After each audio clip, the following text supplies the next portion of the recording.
Bienvenidos a Inevitable Podcast, después de una larga pausa. Esperamos que a partir de este capítulo podamos recuperar y de manera semanal tener al menos un capítulo para ustedes. En esta ocasión tenemos una recopilación de 5 historias que son breves pero espeluznantes.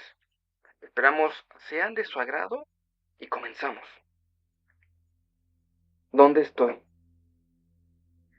La funeraria Cubillos siempre fue tranquila, incluso en las noches. Arturo era un hombre encargado del turno nocturno.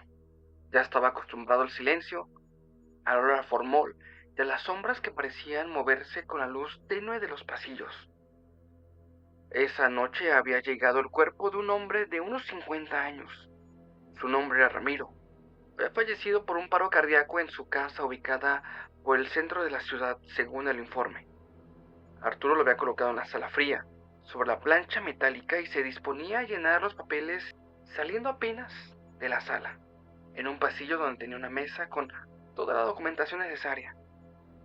De pronto, algo llamó su atención. Un ruido sordo, como si algo cayera al suelo. Pensó que era una bandeja o un frasco mal colocado y que se había resbalado, pero al asomarse al pasillo, se dio cuenta que no era eso. Lo vio.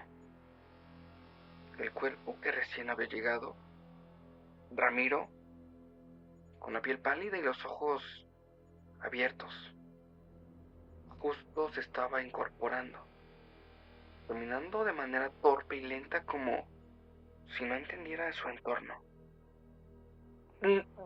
¿Dónde estoy?, balbuceó el cadáver, con voz débil y baja, como de alguien recién despertando de un largo sueño. Arturo quedó paralizado. El cuerpo dio un par de pasos más, descalzo, tambaleándose, y de pronto se desplomó, como si la energía que lo movía se hubiera evaporado de golpe. La autopsia posterior no reveló nada extraño. No había droga.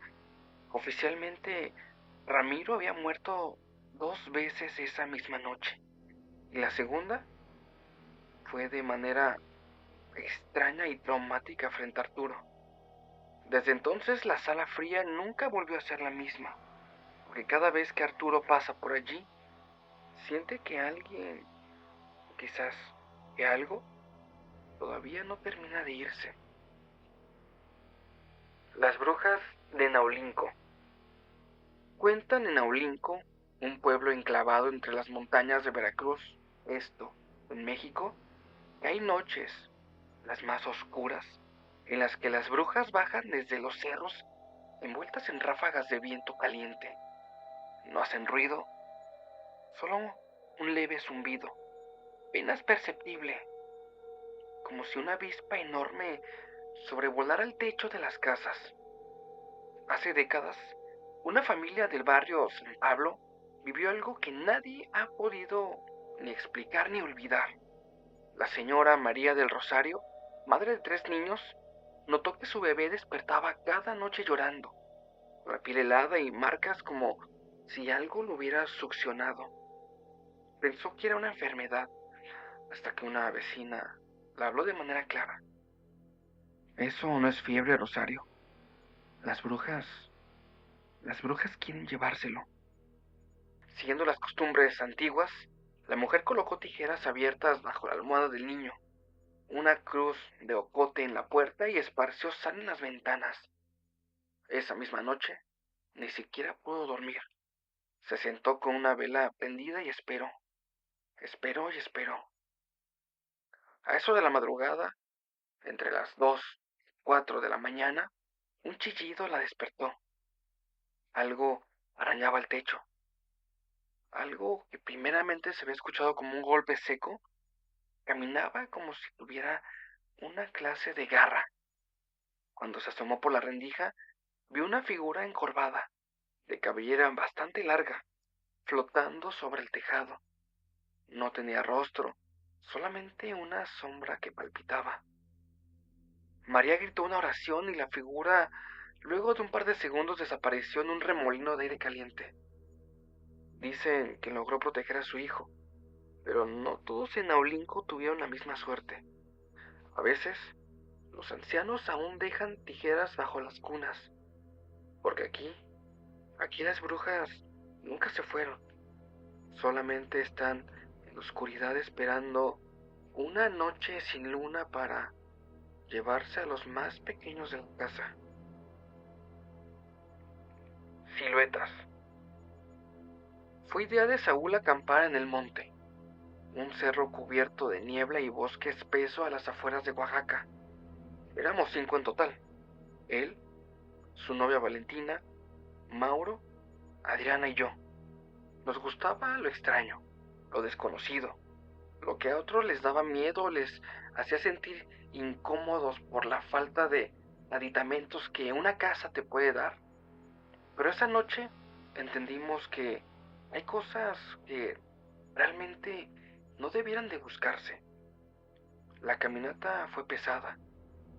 El aire empezaba a humedecerse y la temperatura empezaba a bajar. Poco a poco empezamos a notar cómo el ambiente se iba cargando de una espesura extraña.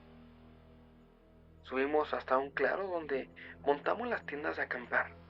Hicimos una fogata, reímos, tomamos y ya entrada la madrugada nos retiramos a nuestras tiendas de acampar para dormir. Allí fue cuando comenzó todo. A eso de las 3 de la mañana me despertó un sonido. Era... no sé cómo describirlo. No es algo que yo haya escuchado en algún animal anteriormente, o no es algo que fuera como orgánico, producido por un cuerpo. Era como una clase de susurro. Un susurro quieto y bastante bajo, como si alguien arrastrara palabras con los dientes.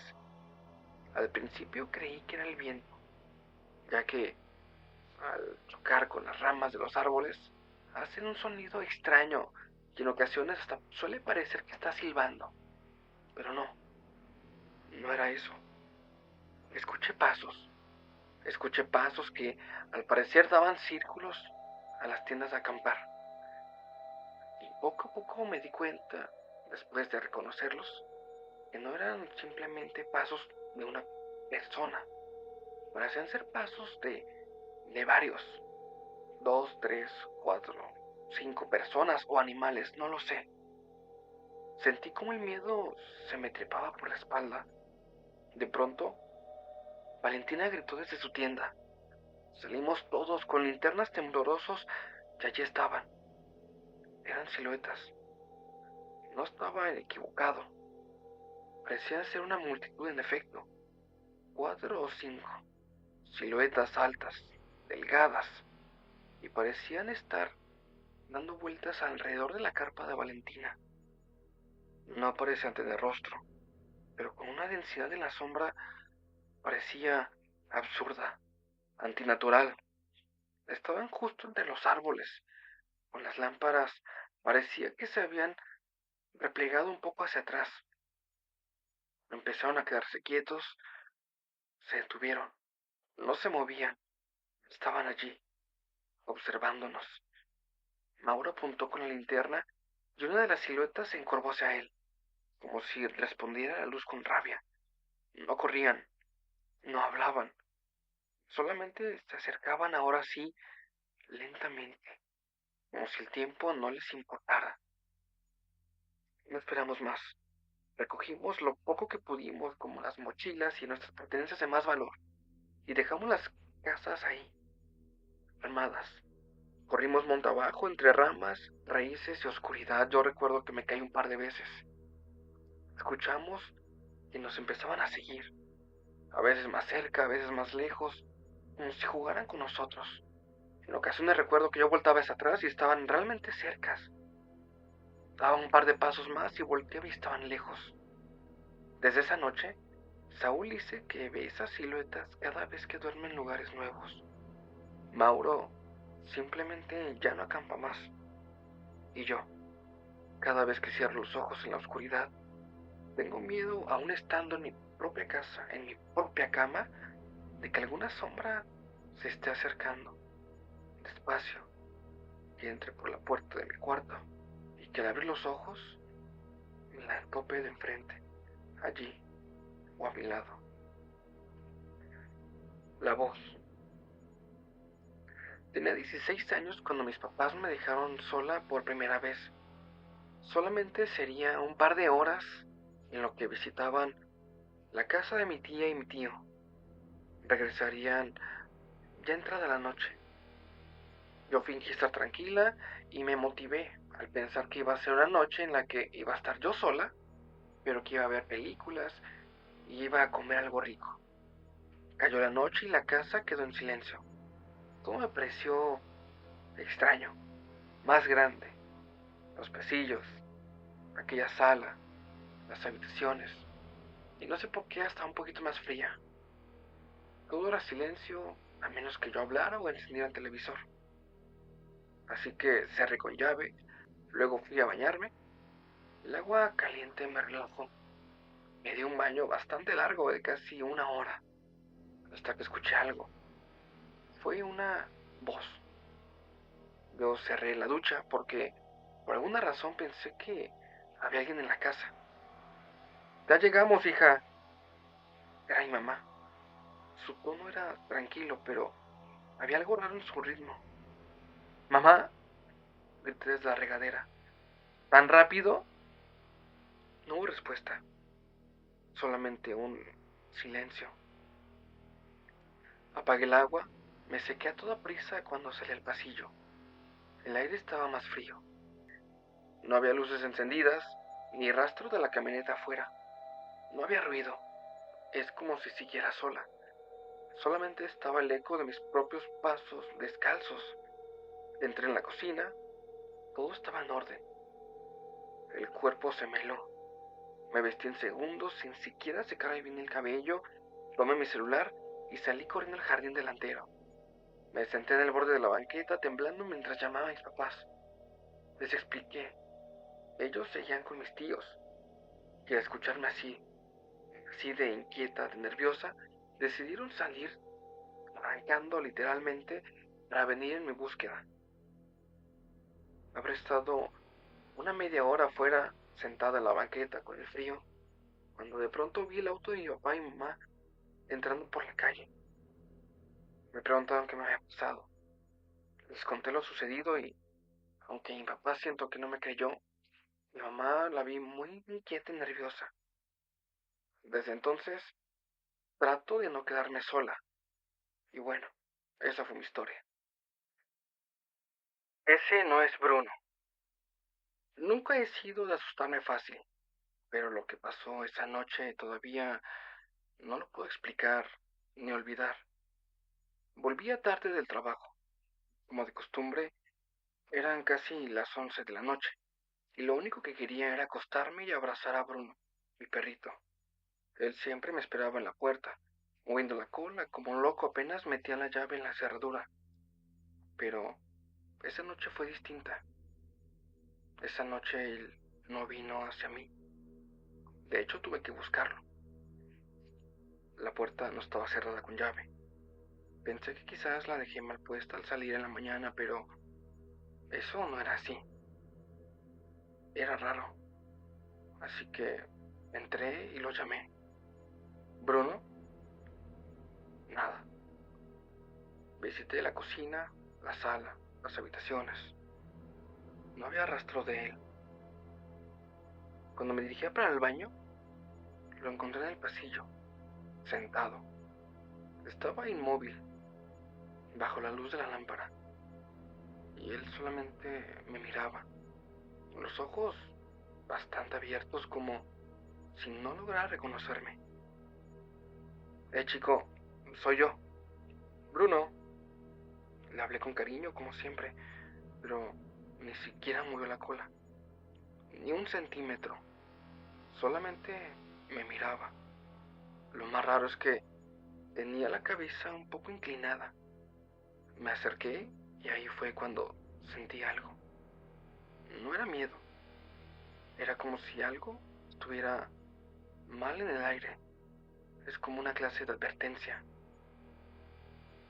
Entonces, Bruno abrió el hocico. no para ladrar, fue para hacer una mueca. No sé cómo explicarlo, pero sonrió, de lado a lado.